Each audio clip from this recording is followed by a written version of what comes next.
I've been a doctor for 10 years now. I'd seen people come to my hospital with all kinds of emergencies. Heart attacks, car accidents, pranks gone wrong, you name it. I'd seen so much gore that I was desensitized by it. By year 6, I thought I'd seen it all. But one patient proved me wrong.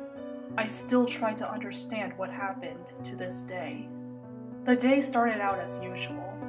At the time, my then 8-year-old niece was staying in my hospital. Her name was Jane, and she was admitted for appendicitis. I'd spend some time with her as much as I could. That morning, I comforted Jane before she was taken to the OR. She was understandably scared about the surgery. Thankfully, Jane calmed down just in time. My niece was taken to the OR, and I returned to work in high spirits. But my peace of mind didn't last long. About 5 minutes passed, and I witnessed a chaotic scene. I saw a man being rushed into the emergency room. From where I stood, I saw that he was missing an arm. I'd seen people come into the hospital with missing body parts. What made the situation odd was that the man wasn't reacting to his injury. No, the man wasn't unconscious. He was wide awake, but didn't move or make a sound. I concluded that he was weak from blood loss. As the wound was being cared for, I was briefed on what happened. The man was lying face down in a backyard with his arm cut off. A neighbor saw him when he was mowing his lawn. Apart from the lost limb, there was one other problem. The man didn't have any ID on him. The paramedics also suspected that he broke into the property. So just to be sure, the hospital called the police. The plan was to determine who the patient was and if the house was actually his. Meanwhile, I had to take care of our possible intruder. I was making my way to the patient's room when I ran into Dr. Blake. He was one of the doctors who tended to the patient's wound. I greeted Dr. Blake when I noticed a horrified look on his face. My initial thought was that he had lost the patient. When I asked what happened, Dr. Blake's response shocked me. He said that the patient didn't have any blood. My colleague explained that while the patient was being treated, the doctors noticed that the wound wasn't bleeding. But the most shocking thing was revealed by the EMTs who retrieved the man. When they checked his blood pressure, they couldn't get any readings. I suggested that the EMT's device was likely broken. However, Dr. Blake claimed that he couldn't determine the patient's blood pressure either. It's as if he didn't have any blood at all, yet for some reason, his other vitals were normal. I entered the patient's room to check on him. He was lying in bed with a blank expression on his face. His eyes met mine when I approached him. I asked the patient how he was feeling. No response.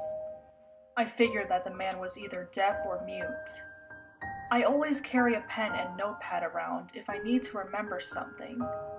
I took them out of my pocket and handed them to the patient. He jotted something down before handing the notepad back to me. All he wrote was, "I need to get home." I viewed this as the perfect segue to ask the patient where he lived. When I did, he wrote down the address of the house he came from. But when I asked more questions, he wouldn't answer. Soon, the police arrived at the hospital. 2 detectives asked to speak with the patient alone. I wasn't around when the next part of this story happened, so I can only tell you what I've heard from my colleagues. After being questioned, the patient was discharged soon after. Apart from the missing arm, he seemed perfectly fine. I also learned that the house the patient was found at was really his. Apparently, some lunatic tried to rob his house. He carried a machete in case someone was home. I'm sure you can guess what happened next. The burglar escaped by the time help arrived. By my next shift, I'd forgotten about the weird incident. That was until I visited my niece. We were chatting when she told me that she'd seen Mr. Vital in the hospital. Confused, I asked who Mr. Vital was. The description and address she gave me matched the strange man from the day before. I didn't mention this before, but my niece and that patient lived on the same street. When I asked her why she called him Mr. Vital, I regretted it immediately. It turned out that Mr. Vital had the ability to be severely injured and not die. Not only did he have no blood, but he could also heal from any wound. If I didn't see this Mr. Vital character myself, I never would have believed it. I asked my niece what was keeping Mr. Vital alive. Neither she nor anyone had a clue. Jane told me that Mr. Vital was harmless and usually kept to himself. After hearing all of this, I finally understood why Mr. Vital was discharged so soon.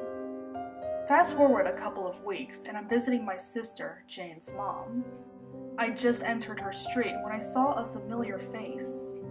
Mr. Vital was walking down the sidewalk. When I pulled over to get a better look at him, I saw his wound.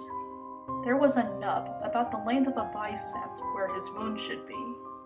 I don't know what Mr. Vital is or how he could regenerate a whole arm, and I don't think I'll ever stop until I figure it out.